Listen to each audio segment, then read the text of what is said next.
Анан мени каалайбыз, биз неге мусулмандар кыйналып жашайбыз? Неге кыйналып жашайбыз? Себеби мусулман динди канча кадырласа, намазды, орозону, зекетти, ажылыкты, садаканы,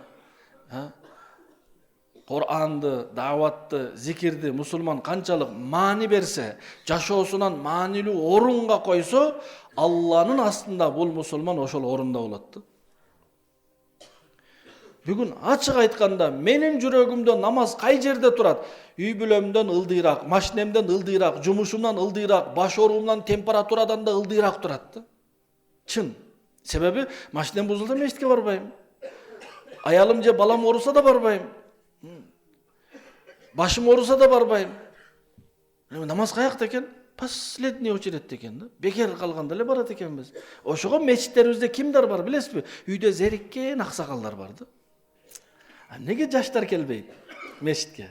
Себеби жаштар үчүн уйку биринчи орунда турат. Анан капа болобуз, таарынабыз анан. Эмнеге Аллах биздин дуабызды кабыл кылбайт?